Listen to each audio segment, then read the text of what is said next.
नमस्कार विद्यार्थियों। वेदांत क्लासेज में आप सभी का हार्दिक स्वागत व अभिनंदन। विद्यार्थियों, आज हम चर्चा करेंगे राजस्थान के प्रमुख दुर्ग टॉपिक के ऊपर। कौन से टॉपिक के ऊपर? राजस्थान के प्रमुख दुर्ग। टॉपिक का नाम क्या रहने वाला है? राजस्थान के प्रमुख दुर्ग। अब देखो, इन दुर्गों को हम इतिहास के साथ भी पढ़ सकते हैं। जब राजस्थान का इतिहास पढ़ते हैं ना, लेकिन राजस्थान के इतिहास के साथ ये सारे दुर्ग कवर नहीं होते हैं, तो इसलिए फिर इनको हम कला में पढ़ते हैं। और कला में भी ये स्थापत्य कला का पार्ट होता है। किसका होता है? स्थापत्य कला का पार्ट होता है। और राजस्थान में स्थापत्य कला का जनक किसे कहा जाता है? मेवाड़ के महाराणा कुंभा को कहा जाता है। किसको कहा जाता है? मेवाड़ के महाराणा कुंभा को कहा जाता है। विद्यार्थियों, शुक्र नीति में, किसमें? शुक्र नीति में ये जो दुर्गों के प्रकार बताए गए हैं, वो कितने बताए गए हैं? 9 प्रकार बताए। और ये 9 प्रकार कौन कौन से होते हैं? ये सारे होते हैं, जैसे वन दुर्ग, गिरि दुर्ग, एरण दुर्ग, धानवन दुर्ग, औदक दुर्ग, सहायक दुर्ग और सैन्य दुर्ग, पारिक दुर्ग और पारिदी दुर्ग। तो ये 9 दुर्ग किसके अनुसार बता रहा हूं मैं? शुक्र नीति के अनुसार। तो आज सबसे पहले लिखो, आप लिखिएगा। शुक्र नीति में, शुक्र नीति में दुर्गों के या दुर्गों को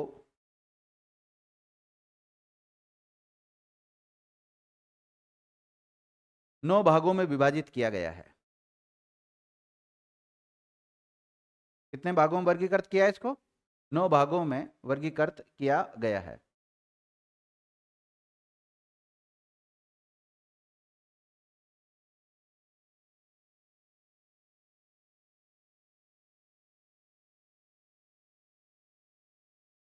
पहला लिखो, पहले तो इनका नाम लिख लो, सबके 9 के 9 नाम लिख लो, फिर एक एक को डिटेल लिखा दूंगा मैं ना। जल्दी नाम लिख लो। वन दुर्ग, गिरि दुर्ग, एरण दुर्ग, धानवन दुर्ग, औदक दुर्ग, सहायक दुर्ग और सैन्य दुर्ग या पारिक और पारिदी।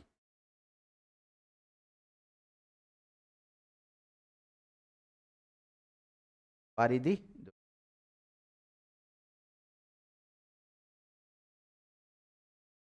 लिख लिया? लिख लिया तो एक एक के बारे में लिखा देता हूं।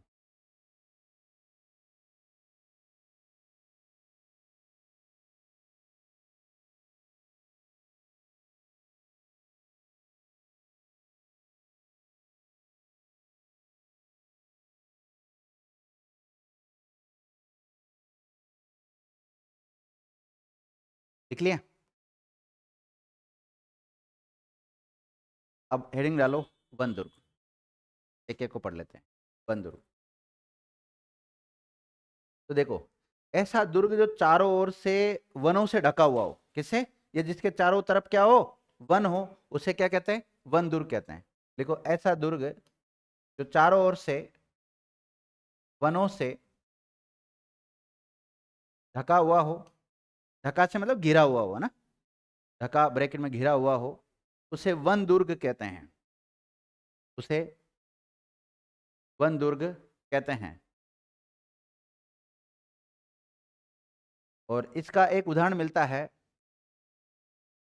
रणथंबोर दुर्ग। कौन सा? रणथंबोर दुर्ग। इसके अलावा सिवाना। कौन सा दुर्ग? सिवाना दुर्ग।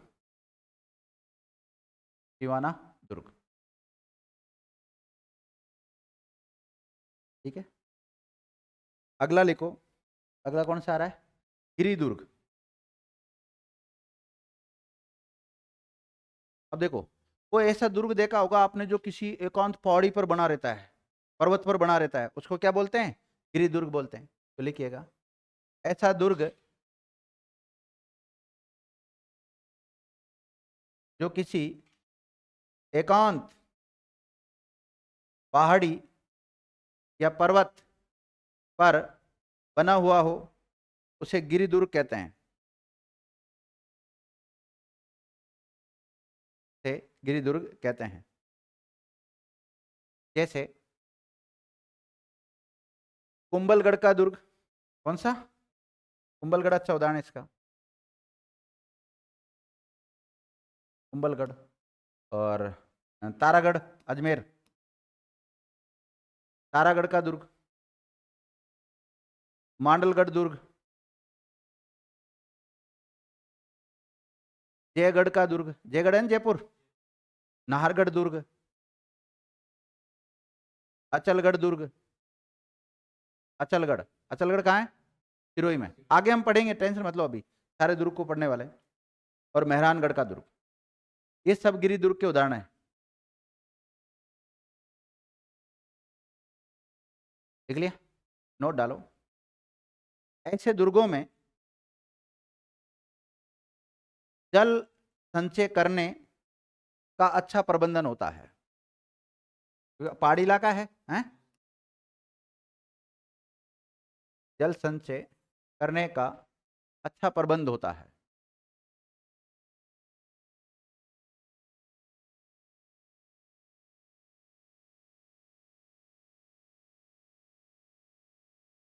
लिखिएगा, ये एरन दुर्ग भी एक प्रकार से वनों जैसा ही होता है ना, तो हाँ जंगलों में पाया जाता है।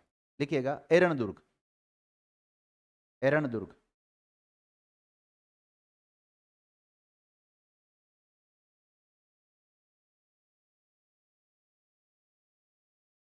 वन क्षेत्र, मतलब ऐसे दुर्ग जो वन क्षेत्र और पथरीले क्षेत्र से घिरा हो, उसको क्या कहते हैं? एरन दुर्ग कहते हैं।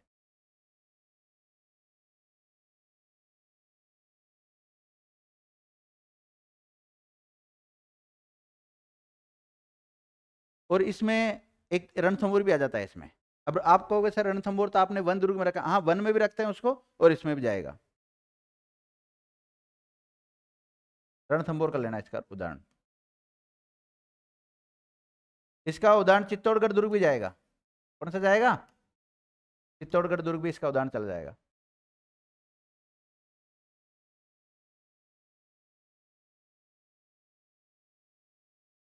देख लिया,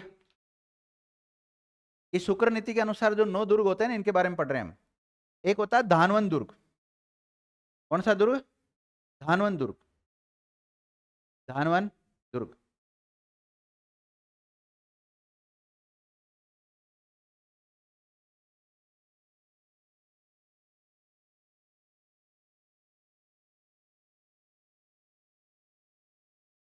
धानवन दुर्ग। अब देखो, ये जो धानवन दुर्ग है ये कहां पर होते हैं? मरुस्थलीय क्षेत्र में। तो लिखो ऐसे दुर्ग जो चारों ओर से रेत के ऊंचे ऊंचे टीलों से घिरा हुआ हो। इसे रेत के ऊंचे ऊंचे टीलों से घिरा हुआ हो, उन्हें धानवन दुर्ग कहते हैं।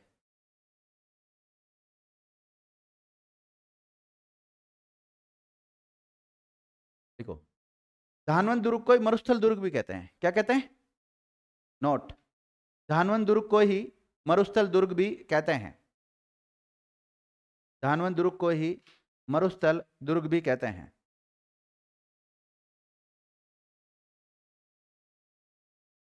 इसका उदाहरण लिख लो। एक तो जैसलमेर बड़ा आ जाएगा, जैसणा किला, जैसलमेर का किला, और एक आ जाएगा बीकानेर का किला। नागौर का भी इसका ही उदाहरण है ना, नागौर का किला, नागौर का किला। जैसलमेर, बीकानेर और नागौर लिख लो।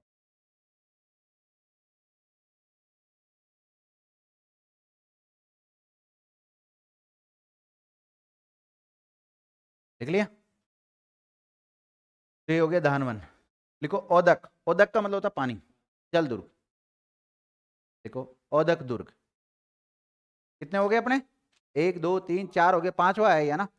पांचवा का औदक दुर्ग लिखो।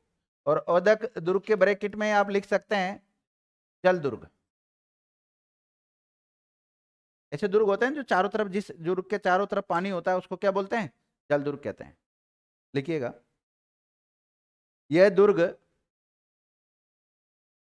यह दुर्ग चारों ओर से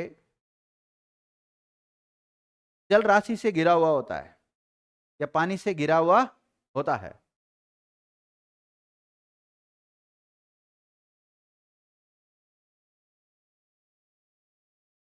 तो इसका बढ़िया उदाहरण कौन सा है? गागरोन का दुर्ग कहाँ पड़ता है? झालावाड़ में आता है। और एक है भैंसरोडगढ़ दुर्ग, भैंसरोडगढ़ दुर्ग।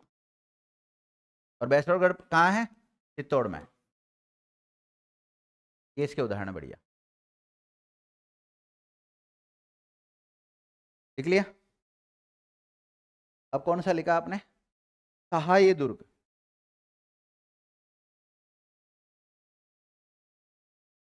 कौन सा दुर्ग? सहाय दुर्ग। सुनना मेरी बात। ऐसा दुर्ग जिसमें वीर पुरुष सदैव रहते हो, या कोई राजा जो होता है उसके सारे बंधुजन उसमें रहता हो, उसको क्या कहते हैं हम? सहाय दुर्ग कहते हैं। देखिएगा, ऐसा दुर्ग जिसमें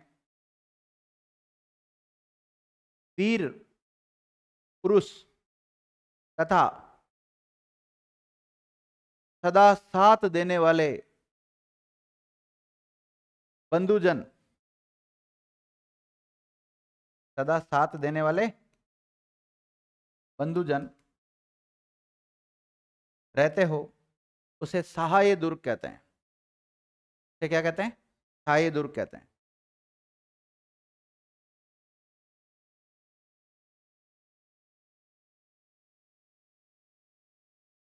सैन्य दुर्ग किसे कहेंगे? सेना तैनात तो होता है, होती हो, व्यू रचना में एक्सपर्ट हो वो लोग, उसको क्या वो उस दुर्ग को क्या कहते हैं हम? सैन्य दुर्ग कहते हैं। लिखिएगा,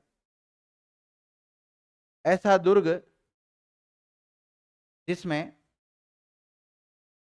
वीर सैनिक तैनात हो, ना, वीर सैनिक तैनात हो,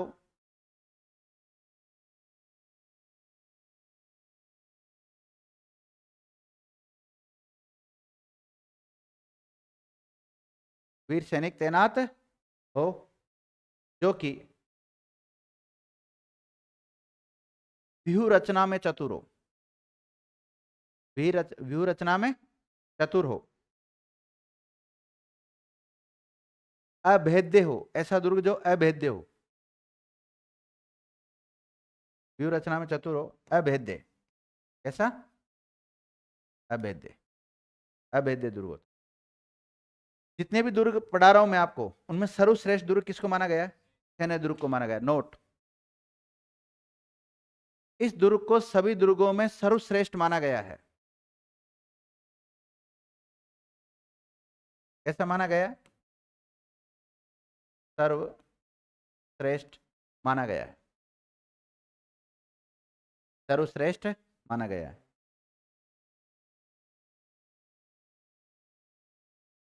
ठीक लिया? ओके। अब लिखो पारिक दुर्ग। देखो मेरी बात सुनना, ये दुर्ग है और इसके चारों तरफ अगर खाई खोद रखी है, पारिक, तो उसको क्या कहते हैं? हाँ, हाँ, पारिक दुर्ग कहते हैं। लिखो, पारिक दुर्ग। पारिक।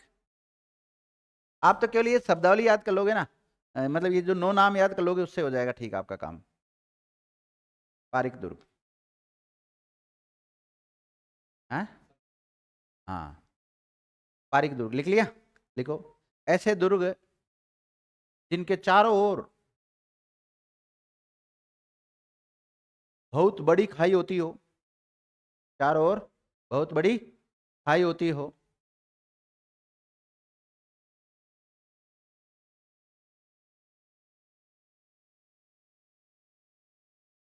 उन्हें पारिक दुर्ग कहते हैं। और इसका बेस्ट उदाहरण राजस्थान में कौन सा दुर्ग देखने को मिलता है? लोहागढ़। कौन सा? लोहागढ़ दुर्ग, भरतपुर। कौन सा? लोहागढ़ का दुर्ग, भरतपुर। रणथंभौर नहीं है इसमें। पारिक कहते हैं, लेकिन उस जितना सर्वश्रेष्ठ उदाहरण बताया मैंने आपको, पारिक दुर्ग। लिख लिया? लिखो, पारिदी दुर्ग या परिधि दुर्ग।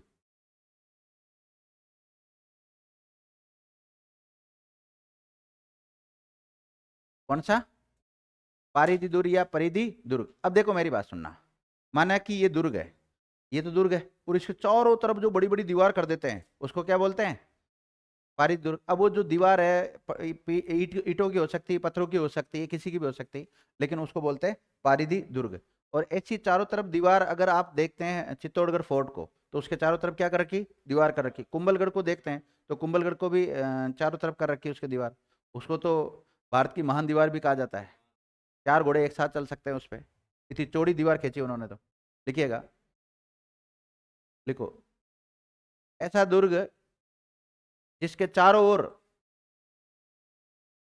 ऐसा दुर्ग जिसके चारों ओर ईंट, पत्थर, मिट्टी, किसी की भी हो सकती, मिट्टी से बनी हुई बड़ी बड़ी दीवारों का सुदृढ़ परकोटा होता हो, है ना? सुदृढ़ परकोटा मतलब होता है चारों तरफ जो दीवार खींचते हैं उसको। सुदृढ़ परकोटा होता हो,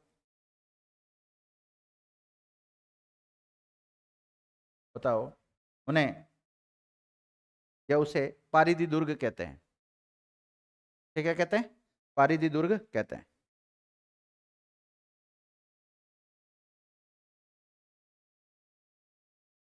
लिख लिया? अब कुछ अन्य तथ्य हैं, तो लिखो अन्य महत्वपूर्ण फैक्ट, या नोट डाल के लिख सकते हो जो भी है। अन्य तथ्य, ये तो होगी बात कि कितने टाइप के दुर्ग है, 9 टाइप के दुर्ग कौन कौन से होते हैं उसकी।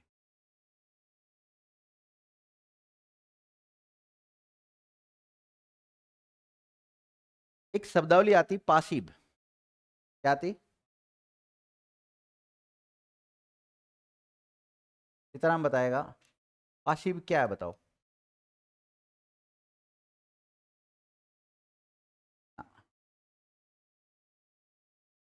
लिखो, वो जो चमड़े वाला होता है ना, वो तो साबात होता है। तो क्या होता है? साबात होता है। देखो, कोई भी सामने कोई दुर्ग है, उसके ऊपर पत्थर फेंकने के लिए पहले एक चबूतरा बनाते हैं। ऐसे बनाते हैं ना, दूर की तरफ एक ऊंचा स्थान बनाएंगे तभी तो जाएगा दूर, जा पे वो। फिर एक जो चबूतरा सा बनाते हैं ना, उसको बोलते हैं। लिखिएगा, लिखो पासिब, पासिब लिखो, पासिब, पासिब। देखो, किलो की, किले मतलब दुर्ग, किलो की दीवारों पर हमला करने के लिए, किलो की दीवारों पर हमला करने के लिए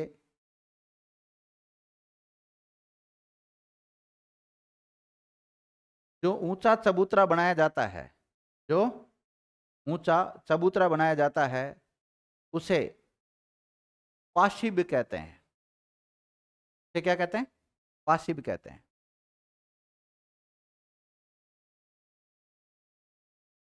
लिख लिया? अब लिखो आप साबात। अब ये सुनना मेरी बात, ये चबूतरा किसका होगा? जो भी आसपास जैसा मिट्टी वगैरह होगी, उस मिट्टी का हो सकता है, रेत का हो सकता है, किसी का भी हो सकता है वो, ना?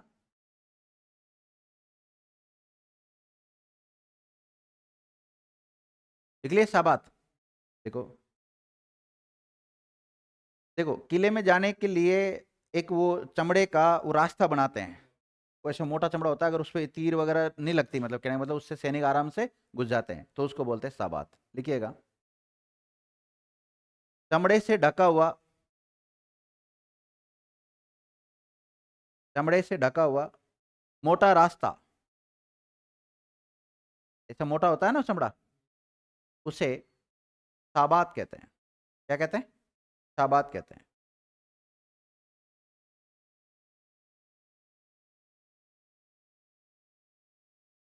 देखो, जितने भी किला है ना, ये स्थापत्य कला का पार्ट है। किसका पार्ट है?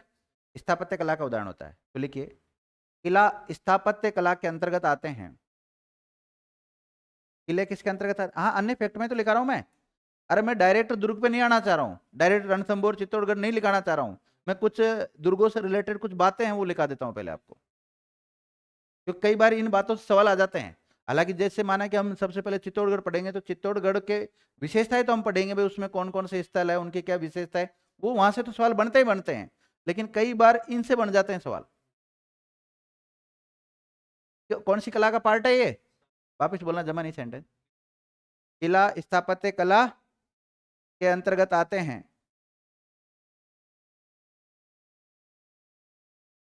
अगला फैक्ट लिख सकते हैं आप। राजस्थान में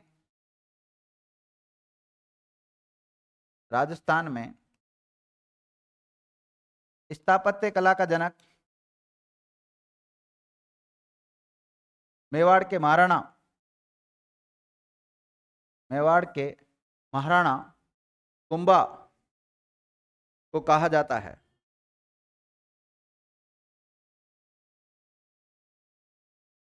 कहते हैं विद्यार्थियों, महाराणा कुंभा ने 32 दुर्ग बनवाए थे। 84 दुर्गों में से कितने? देखिएगा, महाराणा कुंभा ने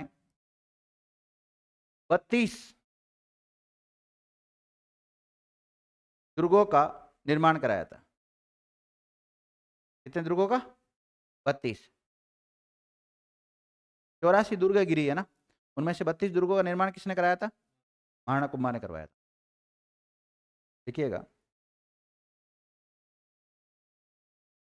अब देखो, जब भारत पर मुस्लिम आक्रांताओं ने आक्रमण किया, जैसे मुगलों ने किया, तो जब मुगलों का अधिकार हो जाएगा राजस्थान के ऊपर, तो उस समय राजस्थान की जो स्थापत्य कला है उस पर मुगल शैली का प्रभाव देखने को मिलता है। तो अगला फैक्ट ये लिखो,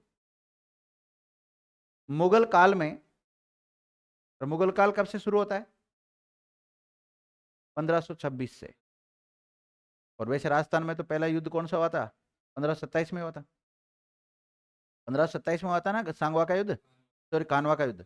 हाँ, देखिएगा, राणा सांगा के साथ हुआ था। क्या लिखा आपने? मुगल काल में राजस्थान की स्थापत्य कला में मुगल शैली का प्रभाव भी पड़ा था।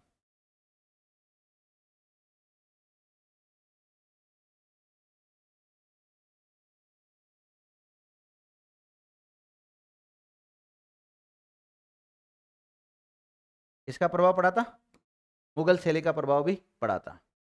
अब ध्यान देना, एक नई शैली विकसित हुई विद्यार्थियों। नई शैली कैसे विकसित हुई? कि मुगलों की जो कला थी उसको तो आधार बनाया, लेकिन जो कारीगर थे वो हिंदू थे। वो कैसे थे? तो मुगलों की और हिंदुओं की जो आपस में जो मिश्रित शैली बनेगी, उस शैली का विकास हुआ, और उस शैली को कहते हैं इंडो सौरसेनिक शैली। आप लिखिएगा, इसके परिणाम स्वरूप इंडो सौरसेनिक शैली विकसित हुई।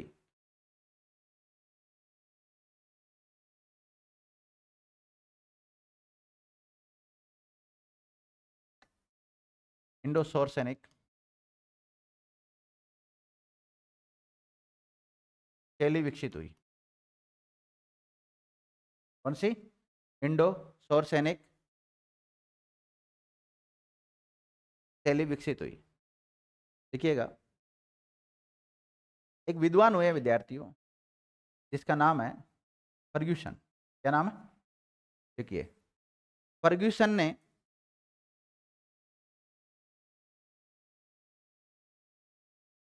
ये संज्ञा दी है। ये मेरी बात सुनना, हिंदू कारीगर और इस्लाम शैली को आधार बनाया उन्होंने, मतलब इस्लाम शैली की जो बातें होती है उनको बेस बनाया, उनको बेस बनाते हुए हिंदू कारीगरों ने काम किया। तो कहीं ना कहीं हिंदुओं की जो शैली है उसको भी उन्होंने मिश्रित कर दिया। काम करने वाले तो कौन थे? हिंदू थे। तो कहीं ना कहीं उसका मिश्रण कर दिया। तो अगली से जो एक दोनों की जो मिश्रित शैली बनी, यानी कि हिंदुओं की और मुसलमानों की जो मिश्रित शैली बनी ना, उसको नाम क्या दिया है? इंडो सैरसनी। और किसने नाम दिया है? फर्ग्यूसन ने नाम दिया है। क्या लिखा था? फर्ग्यूसन ने ही इसे इंडो सैरसोनिक की संज्ञा दी थी। किसने संज्ञा दी थी ये? फर्ग्यूसन ने। अभी फर्ग्यूसन है कौन? ये कला विशेषज्ञ है। हाँ, प्रसिद्ध कला विशेषज्ञ है।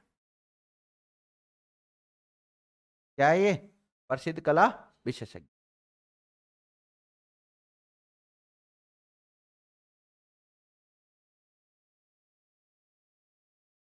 लिख लिया विद्यार्थी?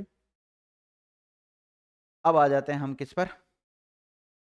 राजस्थान के जो प्रमुख दुर्ग है उनके ऊपर, और एक एक दुर्ग को देखेंगे। अब अपना चैप्टर स्टार्ट हो जाता है। सबसे पहले पढ़ेंगे हम, सही दिखाई दे रहा चित्र? कौन सा दुर्ग है? तो पहला दुर्ग का नाम लिखो आप, चित्तौड़गढ़ दुर्ग। क्रम डाल लेना अगर ठीक रहेगा जहां तक है।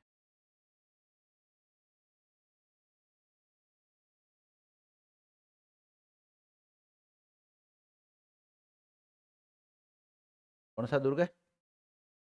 चित्तौड़गढ़ दुर्ग। हाँ, क्या जानते हो आप चित्तौड़गढ़ दुर्ग के बारे में? मतलब आप लोग कितने फैक्ट जानते हो ये बोलो पहले तो आप। हाँ हाँ, गंभीर और बेड़िच नदी पर है, बिल्कुल सही बात है। चित्रांग मौर्य ने इसका निर्माण करवाया था। और बोलो। अच्छा, सबसे पहले इसमें गुहिल राजवंश ने शासन किया। और बोलो।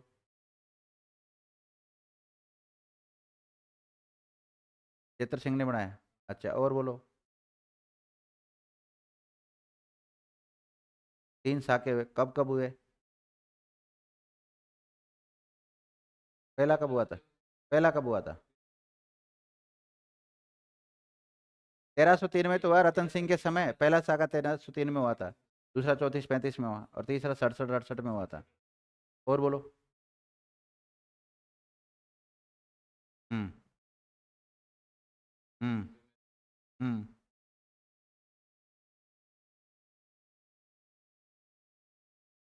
किसने बनाया था विजय स्तंभ? राणा कुंभा ने, सारंगपुर युद्ध जीतने के बाद में ना। चलो, ये सारे वैसे जितने भी चित्र लिए गए हैं, फोटो ली गई, ये सारी किसकी है? चित्तौड़गढ़ दुर्ग की। पता नहीं किसका प्रचार हो रहा है। जेपी का हो रहा है, पता नहीं कांग्रेस का हो रहा है। ठीक है ना? ये सारे चित्तौड़गढ़ फोर्ट के ही है ना।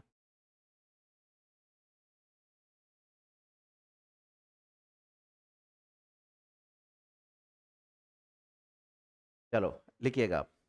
सबसे पहले निर्माण लिखते हैं इसका।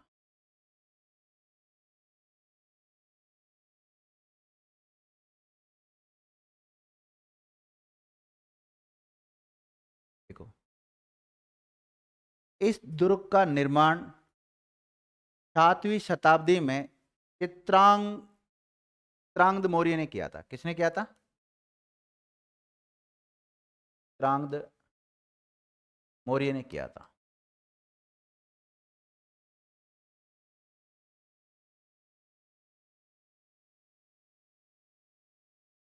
लिख लिया? अगला फिर देखो, ये गिरि दुर्ग के अंतर्गत भी आता है, और राजस्थान का सबसे प्राचीन गिरि दुर्ग है। देखिएगा, ये राजस्थान का सबसे प्राचीन गिरि दुर्ग है। ये राजस्थान का सबसे प्राचीन गिरि दुर्ग है।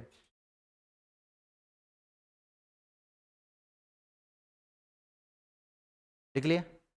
ये राजस्थान का सबसे बड़ा दुर्ग है। हाँ, राजस्थान का सबसे बड़ा दुर्ग है, ब्रैकेट में आवासीय दृष्टि से। किससे? आवासीय। दूसरा कौन सा है? जैसलमेर वाला।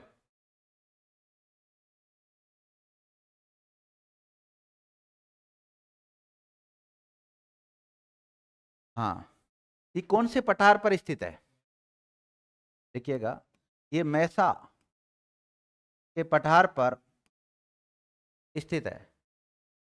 कौन से पठार पर स्थित है? मैसा के पठार पर स्थित है। देखो, इस दुर्ग की समुद्र तल से ऊंचाई, देखो इस दुर्ग की समुद्र तल से ऊंचाई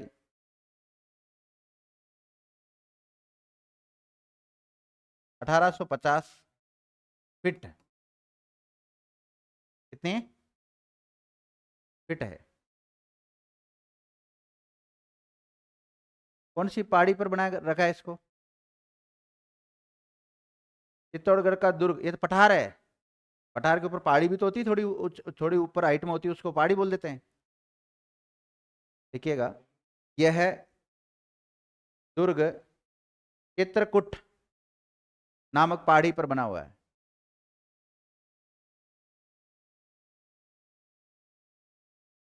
चित्रकूट पहाड़ी पर बना हुआ है।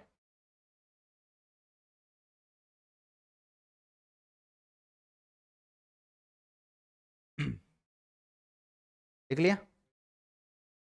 अगर विद्यार्थी आप राजस्थान का मैप देखते हैं, राजस्थान का मैप देखते हैं तो इसकी जो लोकेशन है, ये राजस्थान का उत्तरी पार्ट है, ये दक्षिणी है, और ये पूर्व है, और ये पश्चिम है। तो राजस्थान की कौन सी दिशा में बताओ? ये दक्षिणी पूर्वी दिशा। लिखिएगा। और सुनना मेरी बात, अगर कोई व्यक्ति राजस्थान में दक्षिणी पूर्व की तरफ से एंट्री करेगा तो इधर से एंट्री कर सकता है। लिखिएगा, इसे राजस्थान का दक्षिणी पूर्वी द्वार भी कहा जाता है।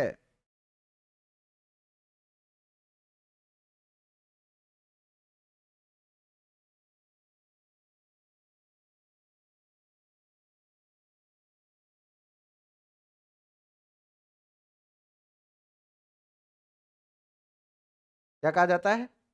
दक्षिणी पूर्वी द्वार भी कहा जाता है। देखो, इसे प्राचीन किलों का क्या कहा जाता है? सिरमौर भी कहा जाता है। लिखिएगा, इस दुर्ग को प्राचीन किलों का सिरमौर भी कहा जाता है। प्राचीन किलों का सिरमौर भी कहा जाता है। तो कौन से किलों को प्राचीन किलों का सिरमौर कहा जाता है? चित्तौड़गढ़ फोर्ट को कहा जाता है।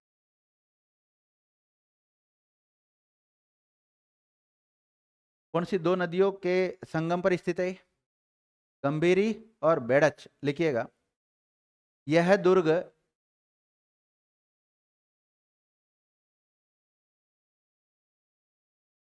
बेड़च और गंभीरी नदियों के संगम पर स्थित है।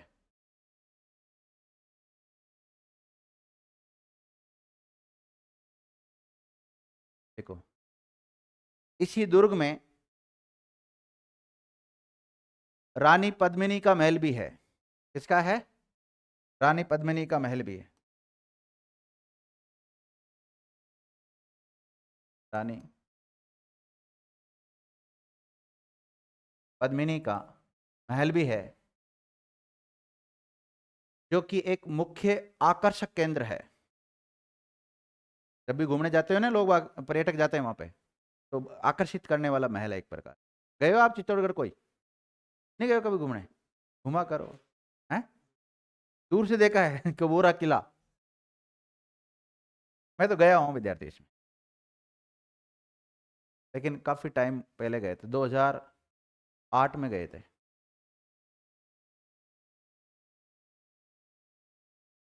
जॉब लगने के बाद नहीं, हमारी ट्रेनिंग हुई थी ना उधर, वहां पे। चित्तौड़ नहीं हुई थी, वहाँ खेरवाड़ा हुई थी। खेरवाड़ा में हुई थी, फिर वहां से जैसे ड्यूटी उटी आती है ना कई बार, चित्तौड़ आई, तो अब फिर आपको पता है, नए नए नौकरी लगते हैं, घूमने का शौक तो रहता ही है। चलो चित्तौड़, ड्यूटी छोड़ो, चित्तौड़ चलते हैं घूमने किले में। गए थे वहां पर। फिर वहाँ की जो मेवाड़ी पोशाक वगैरह होती है ना, उसको पहन के फोटो वोटो खिंचाई वगैरह, एक शौक होता है अलग ही। किराया लेते हैं उसको, अलग से किराया दे देते हैं, वो खिंचा, फोटो खींचने वाले भी घूमते रहते हैं वहीं। हाथों हाथ दे देंगे बना के आपको। लिख लिया। तो रानी पद्मिनी का महल भी इसमें बना हुआ विद्यार्थियों। राजस्थान का सबसे बड़ा लिविंग फोर्ट कौन सा है? ये राजस्थान का सबसे बड़ा लिविंग फोर्ट है। कैसा है? Living fort.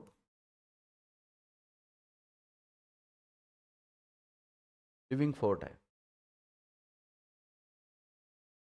देखो, इस दुर्ग में ही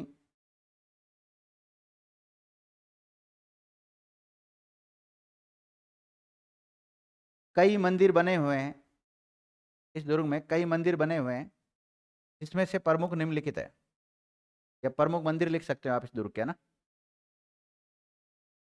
जैसे कुंभ श्याम, कौन सा? कुंभ श्याम मंदिर। मीरा मंदिर, श्रृंगार चौरी मंदिर,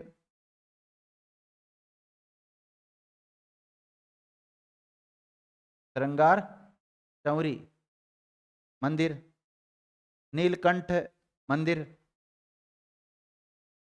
कौन सा? नीलकंठ मंदिर, और एक कालिका माता, कालिका माता, तुलजा भवानी, मराठाओं की, शिवाजी की। लिख लिया। इस गढ़ के, इस चित्तौड़गढ़ के बारे में कहावत भी है, गढ़ तो गढ़ चित्तौड़गढ़ बाकी सब गढ़ैया। लेकिन ये पूछा जाता है ये कहावत किसके लिए है, कौन से दुर्ग के लिए है, लेकिन ये तो नाम से पता लग रहा है। लिखिएगा। इस दुर्ग के बारे में कहा जाता है कि, इस दुर्ग के बारे में कहा जाता है कि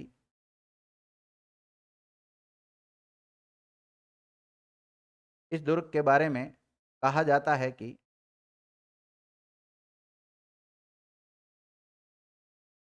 गढ़ तो गढ़ चित्तौड़गढ़ बाकी सब गढ़ैया। गढ़ तो गढ़ चित्तौड़गढ़ बाकी सब गढ़ैया।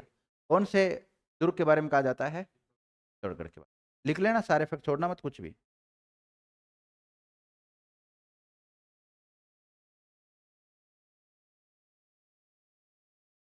इस दुर्ग में जयमल की हवेली भी मिलेगी आपको। तो आपसे पूछा जाए जयमल की हवेली कहाँ है? जयमल हवेली चित्तौड़गढ़ दुर्ग में ही है। किसमें है? चित्तौड़गढ़ दुर्ग में है जयमल हवेली, जिसका निर्माण कब हुआ था? उदय सिंह के काल में। जिसका निर्माण उदय सिंह के काल में करवाया गया था। किसके काल में करवाया गया था? उदय सिंह के काल में करवाया गया था। एक काम कर सकते हैं, आप इसके दरवाजे भी लिख सकते हैं। इस दुर्ग में जाने के लिए जो दरवाजे हैं उनके नाम लिख लो आप। ऐसे लिखो, इस दुर्ग में जाने के दरवाजे या द्वार, और क्रमबद्ध तरीके से लिखना। आप तो पूछा भी जाता है कई बार, है ना, क्रम से लिखा दूं?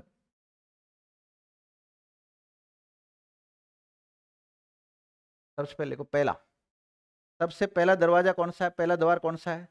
पांडुपोल। पहले नंबर पर कौन सा आएगा? पांडु पोल गेट। लिख लिए। दूसरा लिखो भैरव पोल।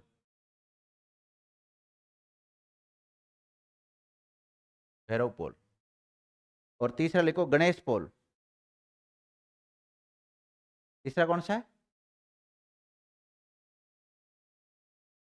गणेश पोल। और चौथा लिखो लक्ष्मण पोल।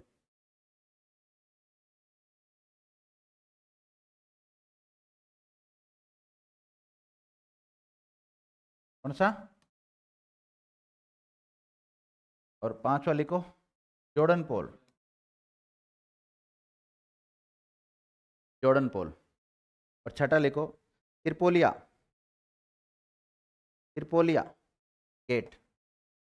कौन सा? त्रिपोलिया दरवाजा। कौन सा? त्रिपोलिया दरवाजा। और सातवां लिखो रामपोल। पांडु से शुरू हुआ और रामपोल पे समाप्त।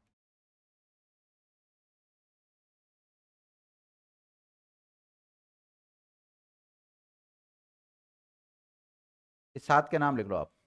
पांडु पोल, भैरव पोल, गणेश पोल, लक्ष्मण पोल, जोड़न पोल, और त्रिपोलिया, और रामपोल। नाम याद होने चाहिए।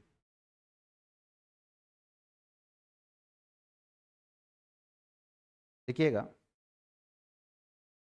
इसी दुर्ग में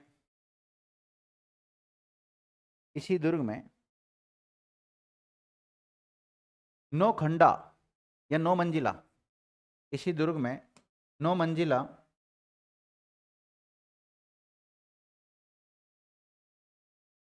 विजय स्तंभ भी है। क्या है? विजय स्तंभ भी है, विजय स्तंभ भी है।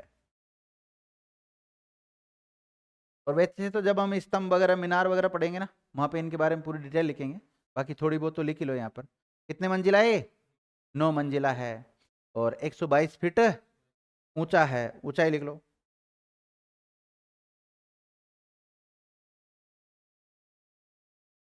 इसका निर्माण किसने करवाया था?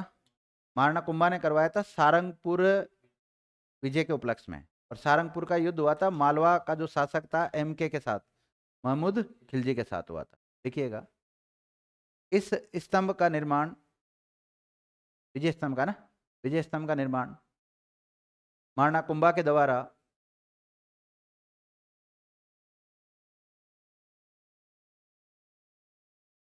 सारंगपुर का युद्ध जीतने के बाद करवाया था।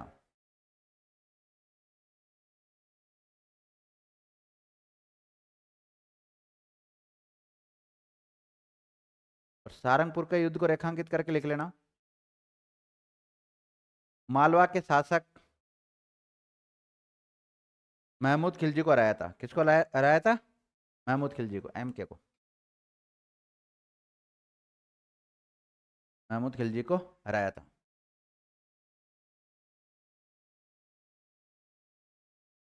लिख लिया? देखो, ये जो विजय स्तंभ है ना, इसे हिंदू देवी देवताओं का अजायब घर भी कहते हैं। देखिएगा, इसे हिंदू देवी देवताओं का अजायब घर भी कहते हैं। क्या कहते हैं? अजायब घर भी कहते हैं। हिंदू देवी देवताओं का अजायब घर भी कहते हैं।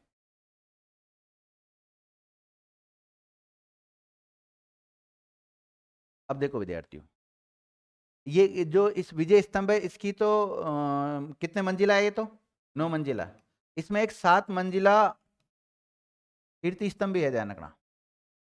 देखो, चित्तौड़गढ़ दुर्ग में ही,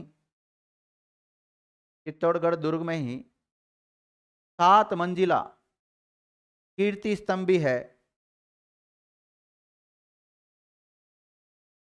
जिसका निर्माण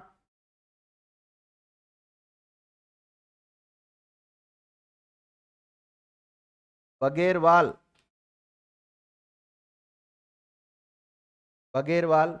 जैन जीजा के द्वारा करवाया गया था।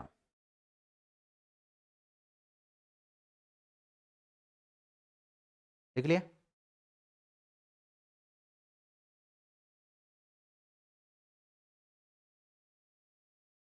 देखो विद्यार्थियों,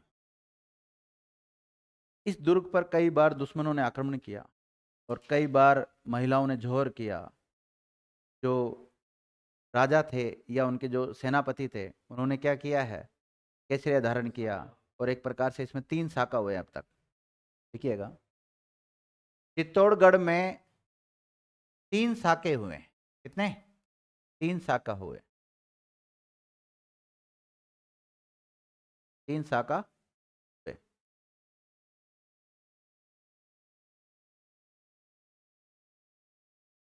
कितने शाखा हुए? 3 शाखा। देखो, सबसे पहले हुआ था 1303 ईस्वी में। और इस समय जो आक्रमण किया था, वो किसने आक्रमण किया था? हाँ, AK-47 ने, अलाउद्दीन खिलजी ने। किसने किया था? अलाउद्दीन खिलजी ने आक्रमण किया था, उस समय हुआ था। और दूसरा हुआ था 1534-35 में। और सुनना मेरी बात, जब 1303 में ये शाखा हुआ, इस समय मेवाड़ का शासक कौन था? रावल रतन सिंह। कौन था?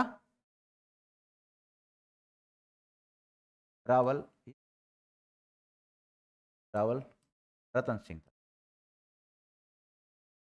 और 34-35 में जब आक्रमण होता है, ये करता है आक्रमण बहादुर सिंह, बहादुर शाह। और बहादुर शाह कहाँ का शासक होता है? गुजरात का शासक होता है, गुजरात का शासक करता है। और ये हिंदुस्तान का था, दिल्ली से आक्रमण करता है तो, है ना। गुजरात का शासक आक्रमण करता है। और इस समय जो शासक था वो कौन था? विक्रमादित्य। छोटा था विक्रमादित्य। विक्रमादित्य को तो कहाँ भिजवा दिया? ननियाल, बूंदी में भिजवा दिया। और अगला जो शाका हुआ था वो हुआ था 1567-68 में। आक्रमणकारी कौन थे? अकबर। उस समय मेवाड़ का शासक कौन था? उदय सिंह था। लिख लो इसको, तीनों शाखाओं को लिखो। देखो इस दुर्ग में 3 शाखा हुए, इस दुर्ग में 3 शाखा हुए।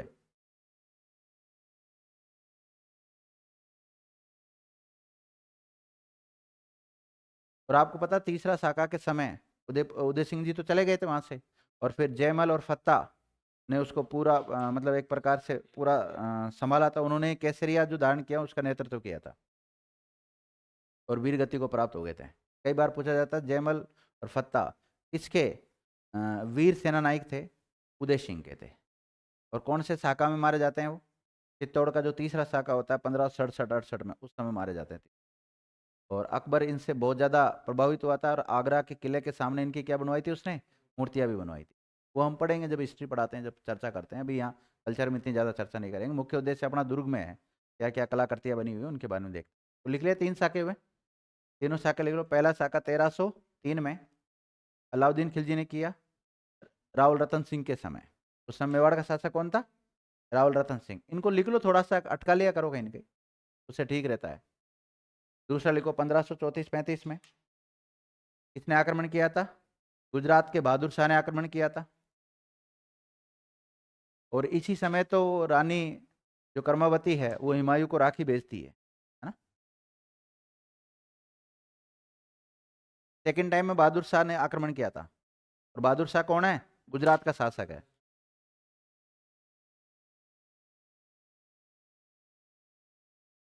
लिख लिया। और तीसरा लिखो 1567-68 में हुआ था। कब हुआ था? 1567-68 के आसपास हुआ था। 1567-68 के आसपास। लिख लिया। और किसने आक्रमण किया? अकबर ने। उस समय मेवाड़ का शासक कौन था? उदय सिंह था।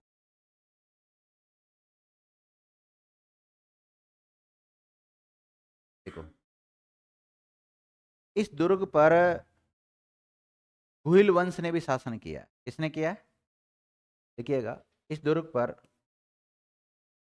गुहिल वंश का भी शासन रहा है। और ये गुहिली वंश आगे जाकर 2 शाखाओं में बढ़ जाता है। एक तो रावल शाखा और एक सिसोदिया शाखा। कौन सी शाखा? सिसोदिया शाखा। वैसे तो इसको राणा शाखा कहते हैं। क्या कहते हैं? राणा शाखा। राणा शाखा को बाद में जाके सिसोदिया शाखा कहते हैं, क्योंकि राणा हमीर के द्वारा क्या किया गया था, इसकी स्थापना की गई थी। और राणा हमीर कहाँ रहते थे? सिसोदिया गांव, सिसोदा गांव में रहते थे, इसलिए ये सिसोदिया कहलाए।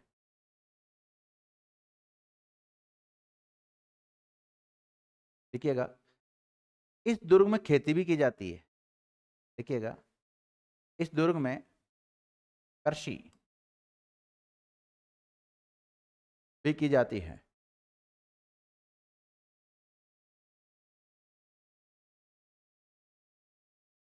इस दुर्ग के उत्तर दिशा में एक खिड़की है जिसे लाखोटा की बारी कहते हैं।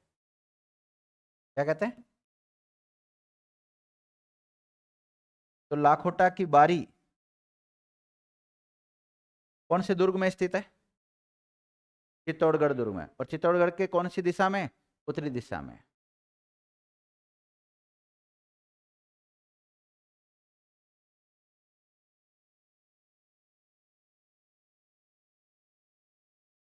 देखो इसी दुर्ग में, इसी दुर्ग में, कौन से दुर्ग में? चित्तौड़गढ़ के दुर्ग में। इसी दुर्ग में लघु दुर्ग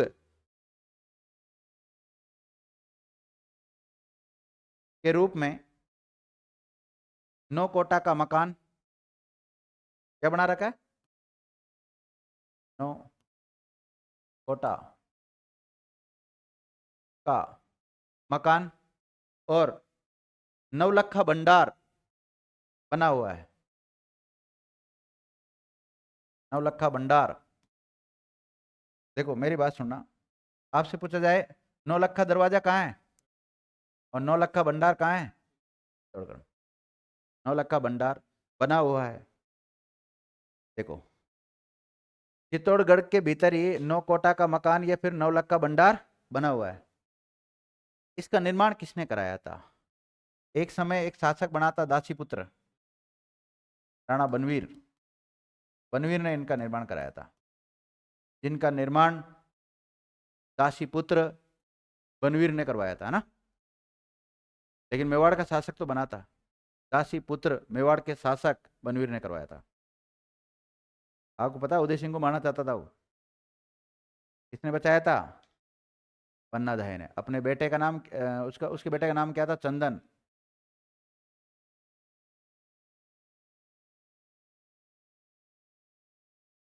देखो इस दुर्ग में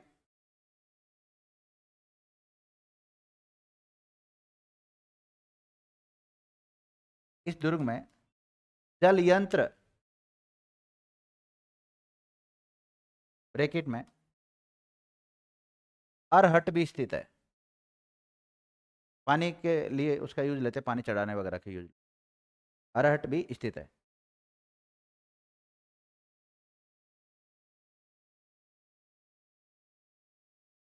क्लियर? वो तो विद्यार्थी इतने फैक्ट, बाकी ईटीसी फैक्ट कहीं न कहीं आ जाते हैं, मतलब जैसे हम हिस्ट्री पढ़ते हैं या फिर और कोई बात दूसरी जगह पढ़ते हैं इनके बारे में, तो वहाँ पर वो सारी चीज़ें आ जाती है। मंदिर पढ़ते हैं, मंदिरों में आ जाती है। मस्जिद पढ़ते हैं, मस्जिदों में आ जाती है। मीनार पढ़ते हैं, मीनारों के साथ आ जाती है। बाकी किले की दृष्टि से इतने फैक्ट भी अगर आप याद कर लेते हो ठीक है। एक तो दरवाजे इंपॉर्टेंट होते हैं, एक किसने बनाया और किस पर बना हुआ है, बेडच और ये गंभीर नदियों का आज बनता है एक तो ज़्यादातर सवाल, ठीक है ना। चित्रांगद मौर्य का भी बन जाता है, और एक मैसा का पठार। कौन? एक आवासियों को लेकर बन जाता है कि राजस्थान का सबसे बड़ा लिविंग फोर्ट है ये, ठीक है। तो ये सारे कंसेप्ट क्लियर हो जाते हैं इसके, और इसी के साथ चित्तौड़गढ़ कंप्लीट हो जाता है। अगला जो भी दुर्ग आएगा उसके बारे में हम नेक्स्ट क्लास में चर्चा करेंगे। Thank you Vidya.